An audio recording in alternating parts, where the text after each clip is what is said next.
The lights system is flickered in Hartwell compromised! Tower. I know, I can't shut it Alarms down. sounded. We have to evacuate. And while chaos erupted, one man saw what no one else could. Evan Rowe, a night shift janitor, noticed the subtle warnings hidden in the hum of the building. His daughter watched, learning the truths adults ignored. We are in a Consultants crisis. scrambled. This is just Alarms a janitor.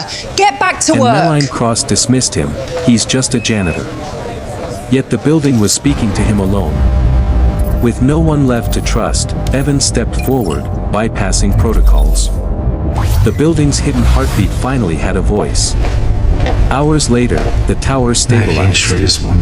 Meline finally saw what she had overlooked all along, the genius she had ignored. The graph is The building stabilizing. breathed again. We've achieved A full father, a daughter, synchronization. and the executive learned the Confirmed. lesson. The target Brilliance is often lives secure. where no one is looking. The fluorescent lights in Hartwell Tower flickered twice, a brief stutter that went unnoticed by most but set Evan Rowe's nerves on edge.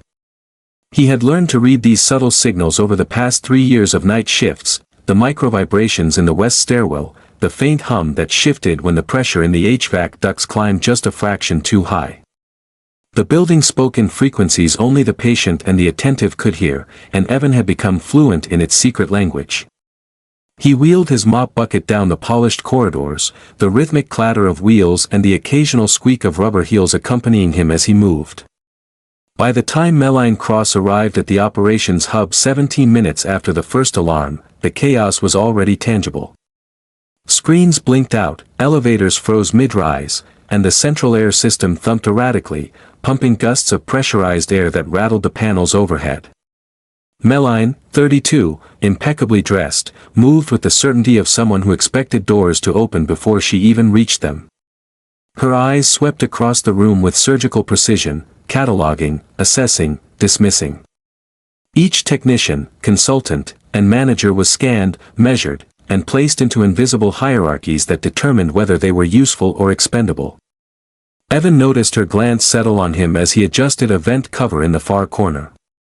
His gray coveralls marked him clearly, his hands calloused and rough, layered with scars from chemical burns long forgotten by anyone else but him.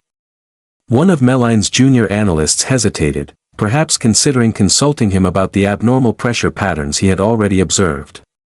"He's just a janitor," Meline's voice cut through the room, crisp and final.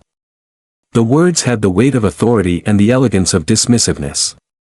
Evan nodded politely, returning to the quiet ritual of cleaning, as if acknowledging that the world had already decided his place. Lucy sat nearby on a small plastic chair, her backpack dwarfed by her tiny frame, eyes wide and observant. She was 7, old enough to notice the subtleties her father often tried to shield her from, yet young enough to ask questions that pierced through the invisible walls adults erected around themselves. "Daddy," she whispered, almost to herself, "why do some people not say hi to us?" Evan paused, crouching to straighten a paper on the floor. "They're busy, sweetheart. Some people are just busy." But the words felt hollow even as he said them. He had spent years learning how to inhabit spaces where his knowledge went unseen, where his understanding of the building's minute behaviors, temperature shifts, vibrations, sensor inconsistencies, mattered to no one who could act on it. Down in the underground garage, the bus driver maneuvered the shuttle with practiced ease, his hands steady on the wheel as he guided early arrivals into place. He knew the patterns of the building, who came in at what hour, which elevators hesitated, which lights flickered just enough to betray a hidden fault. Ordinary eyes might see routine, but he saw rhythm, timing, potential friction, and the quiet prelude to disaster. Yet, like Evan, he remained invisible in the grand scheme of the tower's hierarchy. Evan paused at a west stairwell vent, fingers tracing the faint tremor that told him the pressure regulators were already compensating for a misread sensor. The building's subtle complaints were clear to him, but invisible to Meline and her army of experts armed with titles and certifications. He felt the familiar pang of frustration, knowing, seeing, understanding, yet powerless in the eyes of those who claimed authority. And yet, even as Meline strode past with her unshakable confidence, a tension began to take hold, a quiet question lingering between the tiles, the flickering lights, and the hum of the building: who truly understood Hartwell Tower? Lucy tilted her head, drawing small, careful lines in her coloring book. Evan watched her, heart tightening. Knowledge without recognition was a burden he had carried alone, but he could not help but wonder whether, in this moment of chaos, the invisible might finally be seen. The alarm sounded again, echoing through empty floors, but for Evan, it was not just a warning, it was a call, a challenge that he alone understood. The tower had awoken, and so had the questions that would define the next few hours: who had the wisdom to listen, and who would remain blind in the face of truth. The building shivered in ways most people couldn't perceive. Floors 39 through 42 oscillated ever so slightly, elevators shuddering mid-ride, and ducts pulsed like veins carrying an invisible, agitated blood through the steel skeleton of Hartwell Tower. Evan Rowe walked those corridors with the familiarity of someone who had memorized the heartbeat of the building, every tremor a word, every creak a sentence in the language of machinery. The janitor's mop squeaked on polished concrete as he paused near a vent that hummed too loudly, reading the frequencies with the patience of someone who had learned to listen when the world was blind. Meanwhile, Meline Cross was orchestrating a different kind of chaos. In the operations hub, her eyes darted from screen to screen, absorbing error codes, pressure differentials, and alarm triggers faster than most could even read. She barked directives with precision, but every command was a reaction, not a solution. External consultants shuffled papers, recalibrated sensors, and tapped at keyboards, their confidence absolute, their understanding superficial. None of them noticed the patterns Evan had been tracking for months in silence. None of them heard the building whispering its complaints in the subtle language of vibrations and errant airflow. Evan's eyes drifted toward the east corridor, where a janitorial cart leaned against the wall, its surface streaked with industrial-grade detergent stains. He wasn't supposed to be involved in these meetings, wasn't supposed to touch anything beyond his assigned floors. Yet, the system's anomalies screamed for attention, and his instincts were sharper than any consultant's training. He crouched, touching the base of a sensor, feeling the micro-vibrations that betrayed its drift from calibration. A small smile tugged at his lips, not of amusement, but of recognition. He understood what the tower was doing. Lucy, perched on a plastic chair near the hub's entrance, tilted her head, a pencil hovering over her coloring book. "Daddy," she asked softly, "why doesn't she listen to you?" Evan's heart clenched. He had rehearsed answers 1,000 times, but they never felt right. "Some people," he said slowly, "hear only what fits in the boxes they've already made." He glanced at Meline, who moved through her domain like a queen on a chessboard, every pawn in place, unaware that the true danger was not what the screen said but what they didn't. The bus driver, an unassuming man with tired eyes and calloused hands, pulled the employee shuttle around the perimeter of the building. He had noticed strange elevator queues that morning, odd timing in the arrivals and departures, lights flickering in sync with no discernible pattern. To the world, he was ordinary. To the tower, he was another observer, someone attuned to rhythms unnoticed by the managers above. He parked the shuttle and leaned back in his seat, listening to the low thrum that vibrated through the concrete as though the building itself were murmuring secrets. By mid-morning, the alarms had escalated. Pressure anomalies propagated upward, false fire alerts buzzed through every floor, and elevators locked mid-transit, leaving workers stranded. Meline's authority had yet to waver outwardly, but inside, a storm was building. She had never faced a problem she could not solve with credentials, consultants, and process. The hum of the building, persistent and insistent, chipped at the edges of her certainty. Evan moved like a shadow through the hub, unseen, unnoticed, cataloging patterns that no one else would think to compare. Every anomaly had a history, every fluctuation a reason, and the reasons were buried in months of small, incremental errors overlooked by the tower's caretakers. He could trace the problem's lineage back to a single sensor installed 18 months ago, a sensor that had quietly been calibrated against a false reference. A domino had been nudged, unnoticed, and the tower was responding logically to a lie. Lucy leaned over his shoulder, her small fingers brushing against the edge of his notebook. "Why do they all ignore you?" she asked. Evan swallowed, feeling the weight of both the building and his daughter's innocent scrutiny pressing against him. Because, he said softly, sometimes the right voice is the one no one expects. And then, the moment shifted. A vent rattled violently above the 42nd floor, a sound sharp enough to make even Meline glance up. Her eyes met Evan's across the hub, and for the first time, the world slowed. She saw the calm certainty in his expression, the meticulous knowledge etched into every movement he made. In that instant, the building's true problem became visible, not through screens, reports, or spreadsheets, but through the quiet authority of the man she had called just a janitor. The air pulsed again, warning of what was to come, and Evan knew that the tower had chosen its next voice. It would no longer whisper to those in power who refused to listen. It would only answer him. By midday, Hartwell Tower had become a creature of its own making. The elevators groaned, sometimes stuttering to a halt mid-floor, trapping executives whose polished shoes scraped helplessly against metal walls. The HVAC system cycled with erratic intensity, alternating between Arctic drafts and stifling heat, making several floors unbearable. False fire alarms flared like ghosts in the corridors, and security personnel scurried like panicked ants to verify phantom threats. The operations hub was a storm of papers, voices, and flickering screens, yet the true heartbeat of the building, the subtle, trembling signals, remained unnoticed by all but one. Evan Rowe moved through the shadows of the hub, hands in the pockets of his gray coveralls, eyes scanning every screen and listening to every low hum. He knew what no one else would ever see, the pulse of a tower responding logically to flawed information.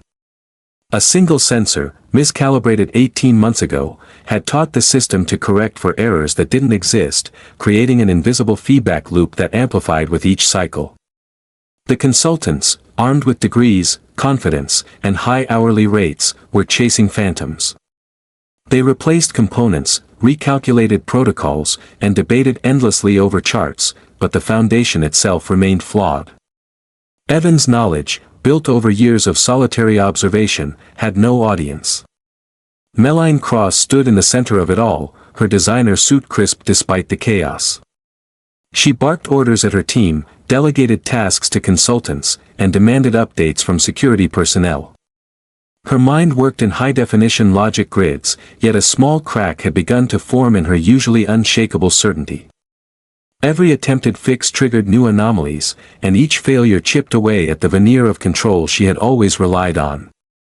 She was brilliant, experienced, and trained to trust the system, and yet, for the first time, the system was teaching her humility. Pressure fluctuations are widening, muttered one consultant, tapping at a keyboard. It's beyond normal parameters.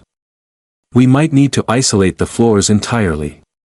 Meline's eyes flicked toward the east corridor where Evan crouched, adjusting a vent, his hands deft and calm amid the chaos. He's just a janitor, she repeated aloud, a phrase that had become a reflex, a shield against the anxiety of seeing competence outside her expected hierarchies. But something in the way he moved, the precision in his gestures, the quiet authority of his observations, made her pause. A dissonance stirred inside her, a recognition that perhaps the solution lay not in the endless meetings, not in more consultants, but in the hands she had overlooked. Evan approached a sensor panel, noting the subtle rhythmic oscillation that revealed the drift in the reference readings. The consultants had ignored it because it wasn't alarming in the moment, but he had tracked the pattern for months. Each fluctuation told a story of cumulative errors, of a system adapting to lies fed into it by its own components. He ran his fingers along the metal edges, feeling the vibrations reverberate through his palms. The building whispered to him, as it always had. Lucy peeked from her plastic chair, pencil still poised over her coloring book. "Daddy," she whispered, "why do they all think you can't fix it?" Her voice carried a weight Evan hadn't expected. She was right. No one had listened, no one had trusted, and yet the lives of thousands depended on him seeing what others refused to acknowledge. Hours passed in a tense, almost dreamlike rhythm. Consultants debated technical minutiae while Evan silently compiled a mental map of the problem: sensor drift, feedback loops, HVAC misalignments, pressure anomalies. He traced every line, every connection, every history of past errors that cumulatively explained the system's collapse.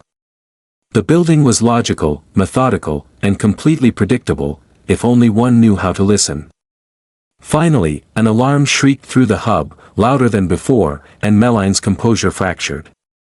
Her phone buzzed incessantly, tenants complaining, ownership demanding answers, a mandatory evacuation under discussion. The tower was on the brink of declaring war on its occupants, and the experts, despite their credentials, had no answers. Her eyes found Evan again. He was crouched near a vent, jotting notes in a spiral notebook she had never seen, diagrams sprawling across the pages like the blueprints of the building's hidden thoughts. And in that moment, Meline understood a truth she had never admitted to herself: hierarchy and credentials meant nothing in the face of intuition, observation, and knowledge earned through years of quiet attention. Evan looked up at her, calm and unreadable, as if he had anticipated this exact moment. The hub fell silent, the alarms a background hum compared to the intensity of that unspoken understanding. Meline's chest tightened. To ask for help would be to admit that all her years of expertise, all her training, all her command over process, had failed. Yet watching him, she saw not just competence, but a rare kind of authority, the kind born from lived experience, from knowing a system more intimately than anyone who measured worth in titles ever could. The air in the operations hub grew heavier, electric with suspense.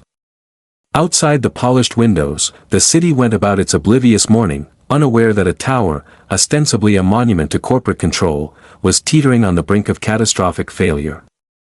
Inside, the answer had been standing in plain sight all along, cloaked in gray coveralls and humility. The moment had arrived when Meline could no longer ignore it. And somewhere deep in his chest, Evan felt the first flicker of anticipation, an awareness that the time for being invisible was ending, and that the building, the consultants, and the world itself would finally have to listen. The operations hub had emptied almost entirely. Consultants lingered in clusters near the glass walls, muttering theories that sounded increasingly hollow even to themselves.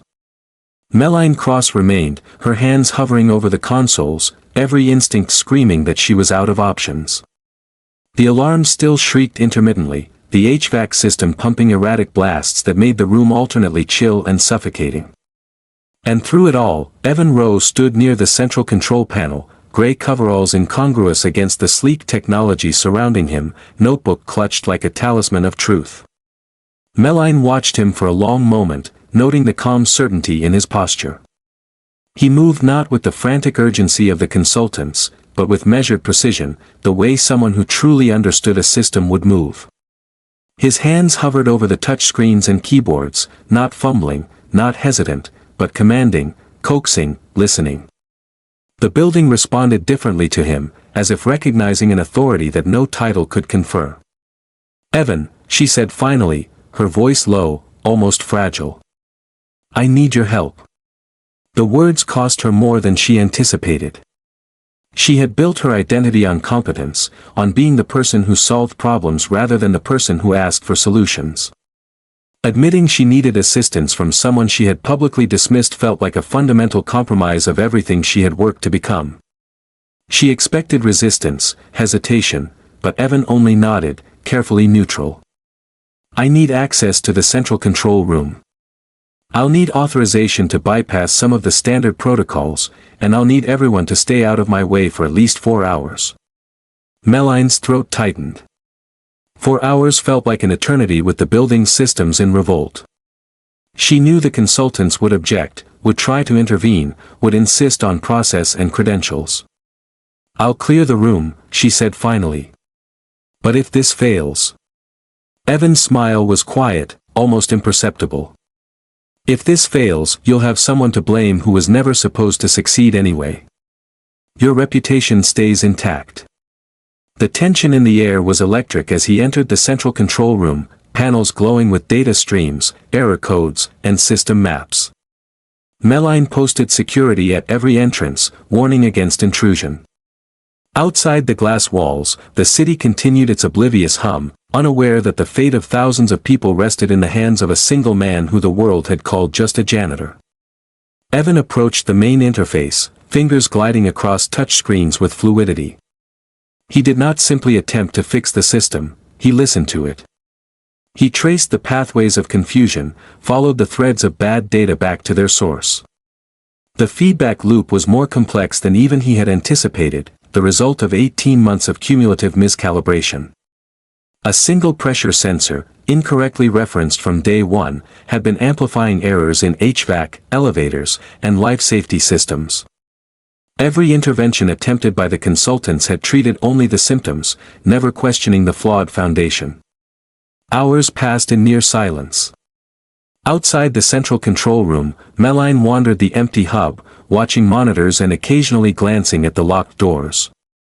She saw the flicker of activity on the screens, the subtle adjustments, the patterns aligning. And yet, she could not intervene, could not help. All she could do was trust that he knew what the system needed in ways she never would. Evan moved through the controls like a conductor orchestrating a symphony of steel, circuits, and air. He recalibrated sensors, corrected references, and rewrote the system's assumptions. The tower reacted as if it had been waiting for him all along. Erratic pressures began to stabilize, temperatures ceased their wild swings, elevators hummed with restored rhythm, and fire suppression systems stopped their false triggers. Every adjustment was precise, deliberate, and grounded in an understanding that no algorithm or spreadsheet could replicate. Lucy's small voice came faintly from the break room outside the mechanical area, asking innocently, "Daddy, are you fixing it?" Evan glanced at the small window where she had been sitting for hours, coloring quietly, and felt the weight of responsibility deepen. Every correction was not just about machinery, it was about people, families, lives contained within floors and offices that no one else truly saw. He worked not for recognition, but because no one else could. Meline returned to the doorway just as the final calibration sequence completed. She watched the monitors flicker, watched the pressure readings stabilize, the temperatures smooth out, and the alarms finally fall silent. Her chest tightened with something she hadn't felt in years: awe, humility, and the realization that authority, credentials, and hierarchy were not always proof of competence. Sometimes, understanding required attention, patience, and the courage to see what others refused to acknowledge. Evan leaned back from the interface, breathing slowly, eyes calm. He had done what no one else could, quietly, invisibly, perfectly. The consultants would arrive in the morning, and they would marvel at the resolution, unaware of the subtle genius behind it. Meline approached him, notebook in hand, words failing her for a moment. Finally, she said, You saved this building." He nodded.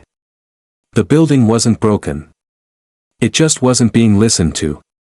For the first time, Meline truly saw him, not as a janitor, not as a subordinate, but as someone whose knowledge, patience, and insight exceeded any title, any degree, any certificate. And in the quiet aftermath, as the tower exhaled and the city hummed below, she understood that the world was full of invisible geniuses, waiting only for the chance to be heard. The tower had finally exhaled. Screens flickered with serene green indicators instead of alarms, elevators moved with smooth precision, doors sliding open without hesitation, the HVAC hummed in steady rhythm, no longer pumping blasts of icy or stifling air. The false fire alarms had ceased entirely. Hartwell Tower, a steel and glass monument to authority and hierarchy, seemed to breathe again. But in the quiet that followed, the most profound shifts were not in the machines, they were in the hearts of the people who had watched, unseen, as a janitor quietly restored order. Meline Cross stood near the central control room doorway, her arms folded, jaw tense, heart pounding. For days, she had relied on credentials, consultants, protocols, each more complex and expensive than the last, and all had failed. And yet here he was, Evan Rowe, gray coveralls smeared with dust and cleaning solution, notebook tucked under one arm, eyes calm as if he had simply completed a routine inspection. Not just repaired, but understood. The subtle precision of his movements, the methodical logic behind every keystroke, spoke to a kind of intelligence no degree could certify. "You did this," Meline said softly, the words almost foreign on her tongue. "All of it. On your own." Evan's gaze lifted, neutral but steady. "The building wasn't broken," he said, his voice even, measured. It just wasn't being listened to. Meline felt something shift deep within her. Authority and hierarchy, which had always been her armor, suddenly seemed brittle, hollow. She had built her life on competence measured in certifications, on trust and process rather than instinct. And now she realized that she had been blind to a kind of genius that required no recognition to exist. She swallowed, feeling a humility she had not allowed herself in years. "Why didn't you say anything before?" He shrugged, a subtle gesture, the weight of unspoken history in the curve of his shoulders. "Because no one listens when you're a janitor." His eyes flicked briefly to the notebook tucked under his arm, pages filled with meticulously tracked observations, diagrams, calibration notes. "I could have told them. I could have tried. But people only hear certain voices." The silence of the hub was almost sacred as she digested his words. It was not just the building he had saved, it was the illusion of her own certainty. And then, slowly, a smile tugged at the corner of her mouth, a mix of wonder and reluctant admiration. "Well," she said, voice firmer, "I'm listening now." Outside, Lucy peered through the small window in the mechanical room door, her coloring pencil forgotten. "Daddy," she whispered, her voice carrying an innocence that pierced the remnants of corporate pride, "you really fixed it." Evan crouched beside her, brushing her hair back gently. "We fixed it together," he said, a subtle acknowledgement that the building had also taught them both lessons about patience, observation, and trust. Meline's phone buzzed, ownership demanding explanations, tenants calling with relief, and consultants now arriving, mouths open in disbelief. She ignored them. For the first time, she did not care about appearances, hourly rates, or corporate protocol. Her focus was entirely on the man who had rewritten the rules of her world, who had solved a problem that no one else could. "Evan," she said, stepping closer, her voice softer now, unguarded. "Tell me about your background." He hesitated for a heartbeat, then nodded. "Engineering degree. Worked on industrial systems for years." Then, life changed. His eyes flicked toward Lucy. "My wife died. I needed to be here for her, for my daughter. I chose a life that allowed me to be present. The building became my night shift, my quiet companion. And I learned its language." Meline's expression softened, a mix of respect and genuine humility. She had spent her life measuring worth in titles and corner offices, never imagining that the most profound expertise could be invisible, tucked into the shadows of hallways and service corridors. "I underestimated you," she admitted. "Not because you weren't capable, but because I couldn't see past my own assumptions." Evan allowed himself a faint smile. "Assumptions are easy," he said quietly. "Listening is harder."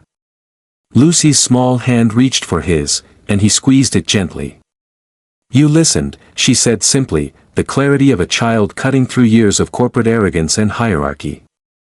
And in that moment, Meline realized that the crisis had solved more than mechanical failures. It had dissolved invisible walls between authority and insight, between perceived worth and true competence. She saw that the world had countless Evan Rose, quiet, observant, brilliant minds overlooked because the framework of society failed to recognize them. And she understood that her role, moving forward, was not only to lead but to listen. The building settled around them, humming in steady rhythm, as if it too had approved of the choice to trust the unexpected. The alarms were gone, the lights steady, the elevators obedient once more. Outside, the city went about its day, unaware of the drama that had unfolded in the tower's steel heart. But inside, in the quiet aftermath, 3 people, 1 executive, 1 janitor, 1 child, stood witness to a truth far more powerful than any algorithm or procedure, that brilliance often lives where no one is looking, and that listening is the rarest form of courage. Evan tucked his notebook back into his coveralls, glanced at Meline, and said, "Sometimes, the world only changes when someone invisible finally speaks." She nodded, knowing she would never forget this day, or the man who had rewritten everything she thought she knew about authority, competence, and trust. And for the first time, in the silence that followed chaos, Hartwell Tower was not just functioning, It was alive.